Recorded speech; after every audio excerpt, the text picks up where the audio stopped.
first.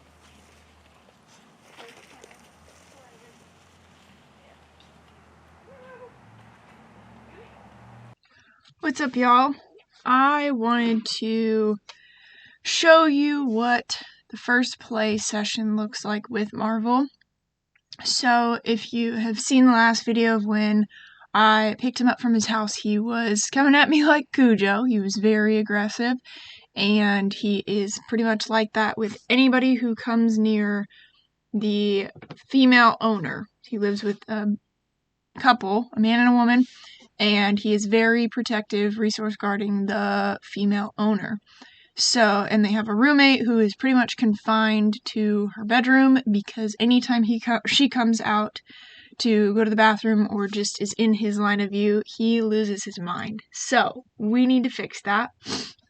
We need to change his perception of other people around, just in general, but definitely around his owner, because it's not healthy. So the way I am really starting the training process and building a relationship with him is through play. So I am almost finished with Ivan Balabanov's Cornerstone collection that is teaching the essentials of play and how important it is for training, building the dog's confidence and getting him to trust me, and it's going very well. So you can see through this video, I mean, he has the desire to play. Some dogs just have zero play drive whatsoever. He has the desire to at least chase the ball, but he doesn't necessarily know what to do with it when he gets there. The goal that I'm looking for here is for him to just grab the ball and bring it back to me and continue playing, but he doesn't know how to do that. So I am just encouraging him to do that and spending a good amount of time really genuinely trying to get him interested in the ball. And that's kind of the key to getting a dog to learn how to play, is if you make it look like it's the funnest thing in the world, their natural curiosity starts to kick in and they're kind of like, what are you doing with that thing? And why do you seem to be having so much fun with it? So that's what I'm doing, and I'm not trying to really force him to play, because it just doesn't really work that way. But I'm really trying my best to make it look like I want him to engage with me, and that I'm sincere with my intentions here. And you'll notice that I have him on a long line. I kind of go back and forth between holding on to it and just letting him drag it around. I do that for a couple of reasons. One, on the off chance that he tries to go after me or something, that I have a way to regain that control. But two, a lot of this video you'll see me kind of playing by myself over there. I'll change and hold on to the end of the long line so that it kind of, I don't want to use the word forces, but prevents him from being able to leave my general area. It keeps him with me, and then I have a better chance of getting him to really engage in play. Look at him go. So that I'm kind of preventing him from paying attention to other things. And see, that's a perfect example. Threw the ball. He had no idea what to do with it. I know this video is relatively boring for the most part. It's like 18 minutes of this. Oh, we got some action there. But see, then he drops it immediately. He just doesn't know what to do.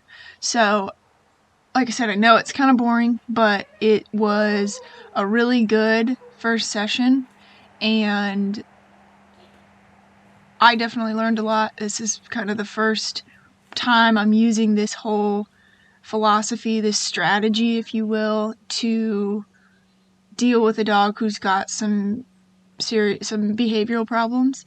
And so far I'm very happy with the result. Our relationship is great. He is now bonding with me, and now we can start the actual training process, which I do want to preface. I tried to get him to play for probably 4 days straight. That is the only quote-unquote training that I did with him for the first few days that he was here, because that's all I cared about at that point in time. And not to give any spoiler alerts, because I will give updates on him, but it has worked. So we've started the actual obedience training process. So if you are struggling to build or see some sort of play drive in your dog where they actually want to interact with you during this process, just keep at it, be consistent. Don't try to force the play too much. I would stick to 1 session per day. Otherwise, it's going to seem just not, the dog's not going to be super comfortable, and he is going to think you're trying to force something onto him that he just doesn't want to do. So take your time and just trust the process, for sure.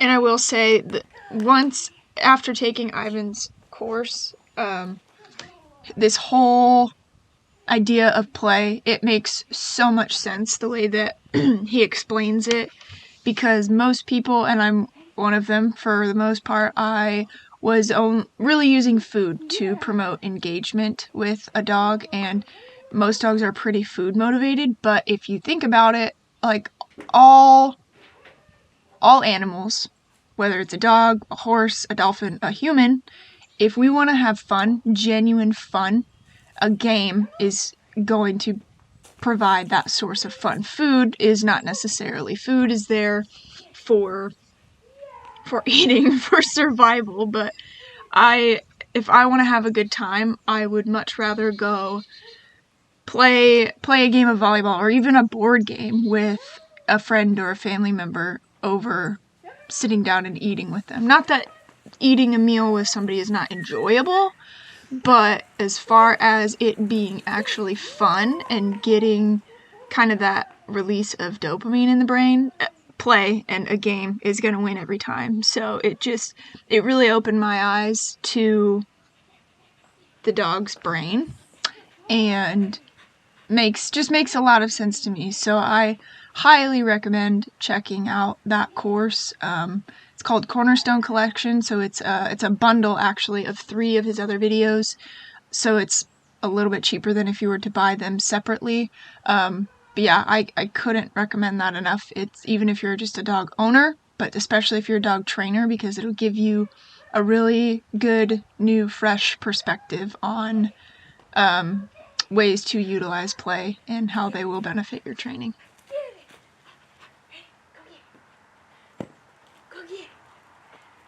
Go get it.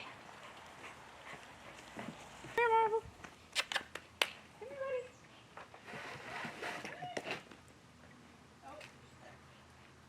Hold on. You're stuck.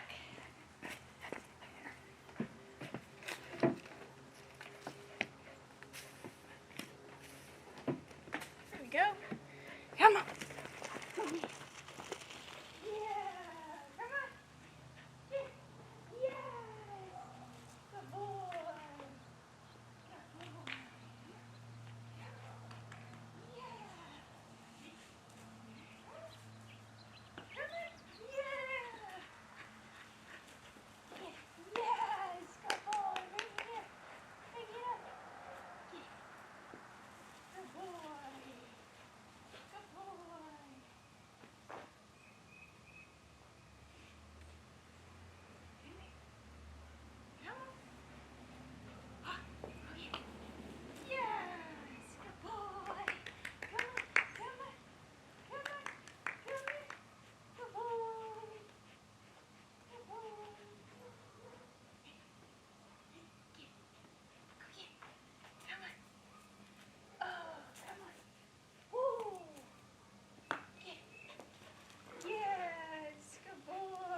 might be too distracting. Marvel!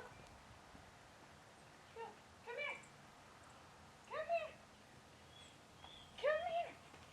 Yes. Get it. Get it. Good boy. Good boy. Come here, Marvel. Come on. Yes. Get it.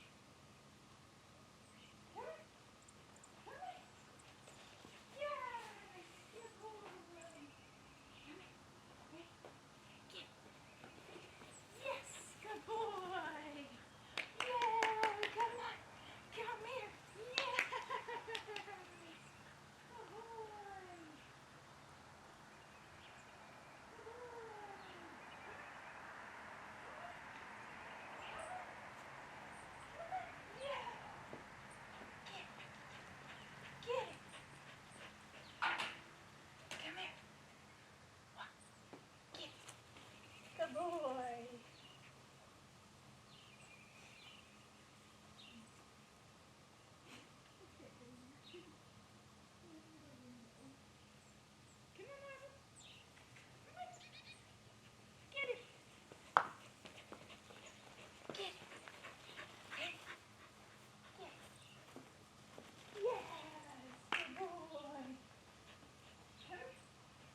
We did pretty good for a while.